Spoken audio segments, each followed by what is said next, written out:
غم کا ذکر کرنا، اب اس غم میں رونا۔ آقا علیہ السلام نے فرمایا میں تمہیں سورہ تکاثر کی تم پہ تلاوت کرتا ہوں، فمن بکا فلہ الجنہ، جو روئے گا وہ جنت میں جائے گا۔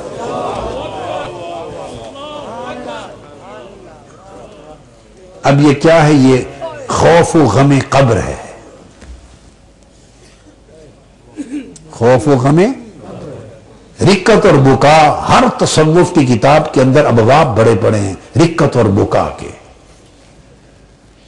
فقارا فبکا بعض ولم یبک الباقون، آقا علیہ السلام نے پھر تلاوت فرمائی سورہ تکاثر کی، کچھ صحابہ رو پڑے اور کچھ نہ رو سکے۔ قال الذین لم یبکوا، جنہیں رونا نہ آیا انہوں نے عرض کیا یا رسول اللہ لقد جہدنا یا رسول اللہ ان نبکی فلم نقدر، آقا ہم نے بڑی کوشش کی کہ ہمیں بھی رونا آ جائے لیکن ہم رو نہیں سکے۔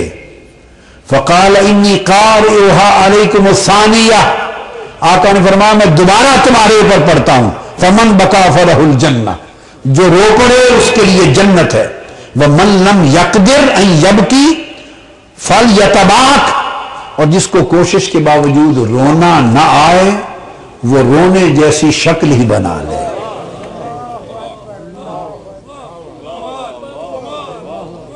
رونے جیسی شکل ہی بنا لے، یا روئے یا رونے والوں میں شامل ہو جائے۔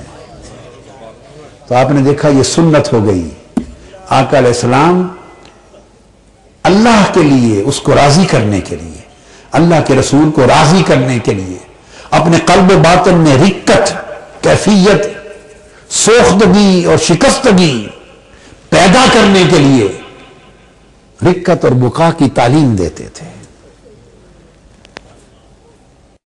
تو آپ نے دیکھا یہ سنت ہو گئی۔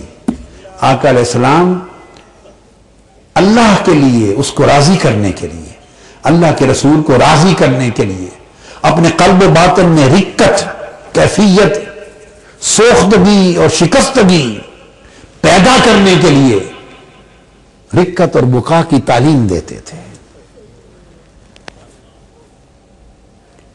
اب سیدنا فاروق اعظم رضی اللہ تعالیٰ عنہ، ابن ابی شیبہ اور امام بہقی روایت کرتے ہیں عن الحسن قال کان عمر بن الخطاب رضی اللہ تعالیٰ عنہ، کتنے جری، ثابت قدم، مضبوط اعصاب کے مالک، انتظام و انصرام اور پختگی حکم میں سب سے اعلیٰ اور قوی وہ عمر رضی اللہ تعالیٰ، جن کے خوف سے کوئی شخص سونے کا چھلا پہن کر سرزمین مدینہ پہ نہیں چل سکتا تھا۔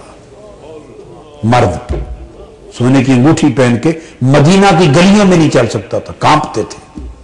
ایک طرف یہ عالم ہے شخصیت کا، اور دوسری طرف کان یمر بالآیت فی وردہ فتخیفہ فیبکی حتی یسقط، فرمایا کہ سیدنا فاروق اعظم جب اپنے ورد اوراد کرتے تو کسی ایسی آیت کی جب تلاوت کرتے جس میں خوف و غم اور رکت آ جاتی تو اتنا روتے کہ روتے روتے بے ہوش ہو کر گر پڑتے۔ وَيَلْزَمُ بَيْتَهُ الْيَوْمَ وَالْيَوْمَيْنِ حَتَّى يُعَادْ وَيَحْسَبُونَهُ مَرِيضًا، اور اتنا گر پڑتے کہ دو دن تک گھر میں مریضوں کی طرح پڑے رہتے، لوگ آپ کی عیادت کے لیے آتے، سمجھتے شاید مریض ہو گئے۔ یہ کیفیت تھی گریہ اور بکا کی۔ اور مصنف عبد الرزاق اور سنن بہقی میں حدیث ہے، اور امام بخاری نے ترجمۃ الباب میں بھی اس کو روایت کیا۔ عبداللہ بن شداد بن الحاد روایت کرتے ہیں، یقول سمعت نشید عمر بن الخطاب وانا فی آخر الصفوف فی صلاة الصبح یقرأ من سورة یوسف یقول ان مشکو بسی وحزنی اللہ، فرماتے ہیں کہ نماز فجر میں میں سیدنا فاروق اعظم رضی اللہ تعالیٰ عنہ کے پیچھے مسجد میں نماز پڑھنے آیا، آپ جماعت کرا رہے تھے اور میں آخری صف میں تھا، آخری صف میں، اور عمر فاروق رضی اللہ تعالیٰ عنہ سورہ یوسف کی تلاوت فرما رہے تھے صبح نماز فجر میں۔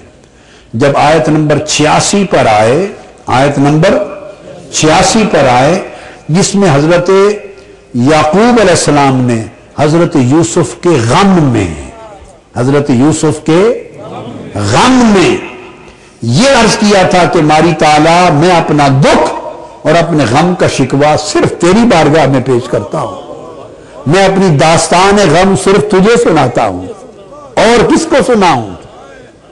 میرا غم اور کون جانتا ہے؟ میرے یوسف کا غم اور دکھ صرف تیری بارگاہ میں پیش کرتا ہوں۔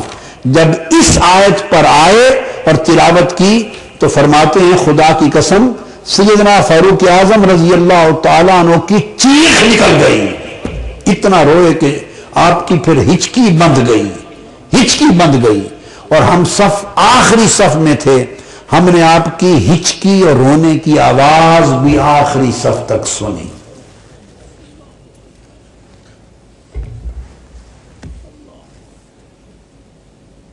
اور امام بہقی نے روایت کیا ابی معمر سے ان عمر قرأ سورۃ مریم فسجد ثم قال هذا السجود فأين البكاء۔ سیدنا فاروق اعظم رضی اللہ تعالیٰ عنہ نے نماز پڑھی، سورہ مریم کی تلاوت کی، وہ جو میں نے بتایا، اور جب سورہ مریم کی تلاوت کی اور سجدہ کیا اور اٹھے تو کہنے لگے لوگو یہ تو سجدہ تھا، رونا کہاں ہے؟ یہ تو سجدہ تھا، رونا کہاں ہے؟ یہ میں نے آپ کو سنتیں بیان کی قرآن سے، اور سنت نبوی اور سنت صحابہ کرام۔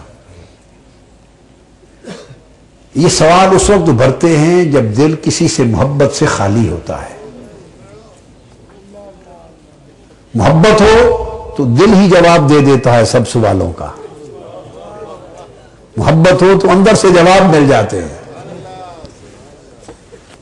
تو میں عرض کر رہا تھا تو اللہ رب العزت نے فرمایا کہ میرے محبوب کو اذیت دینا ہمیں گوارا نہیں، اس پر لعنت۔ اور پھر آگے چل کے فرمایا منافقو اگر تم میرے محبوب کو اذیت دینے سے باز نہ آئے، وہ منافق جن کے دلوں میں مرض ہے اور مدینہ میں محض میرے محبوب کو تنگ کرنے کے لیے جھوٹی افواہیں پھیلاتے ہیں، ان کو ایذا دینے کے لیے، ایذا رسانی کے لیے، پریشان کرنے کے لیے جھوٹی افواہیں پھیلاتے ہیں، اگر تم اس گستاخی سے، اذیت رسانی سے باز نہ آئے تو پھر ہم تم پر ان کو مسلط کر دیں گے کہ وہ مدینہ میں یا اس کے پڑوس میں بھی تمہیں ٹھہرنے نہ دیں گے۔ اور یہ کہہ کر فرمایا آگے ملعونین، یہ جو میرے محبوب کو اذیت دینے والے ہیں یہ لعنتی لوگ ہیں۔ بعض لوگوں کو یہ بھی پرابلم ہے کہ یزید پر لعنت نہیں ہونی چاہیے، کیا نہیں ہونی چاہیے؟ یزید نے حضور کو اذیت دی یا راحت پہنچائی؟ اذیت دی، تو وہ قرآن کی اس شک کے تحت لعنتی ہے، ملعونین، ان پر لعنت ہے۔ اور جہاں کہیں یہ لعنتی لوگ پکڑے جائیں انہیں چن چن کر بری طرح قتل کر دو۔ کیوں؟ انہوں نے میرے محبوب کو اذیت پہنچائی ہے۔ اب میں اس طرف آتا ہوں کہ کیا کیا شے حضور کی اذیت کا باعث بنتا ہے اللہ کے ہاں۔ اسی سورہ احزاب میں پیچھے آیت نمبر 51 میں واقعہ ہے کہ آقا علیہ الصلوۃ والسلام کی گھر میں آپ نے دعوت فرمائی صحابہ کرام کی، وہ آ کے بیٹھے، انہوں نے کھانا کھایا۔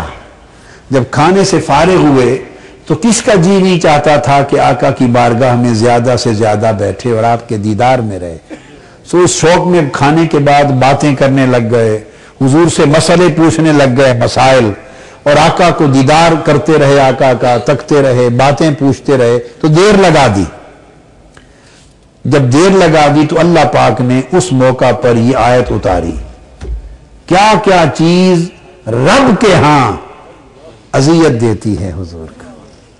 فرمایا یا ایھا الذین آمنوا لا تدخلوا بیوت النبی الا یؤذن لکم الی طعام غیر ناظرین اناہ، آگے ولیکن اذا دعیتم فادخلوا واذا طعمتم فانتشروا۔ اب مجھے بتائیے، بائبل بھی اتری، تورات بھی اتری، انجیل بھی اتری، زبور بھی اتری، سب انبیاء پر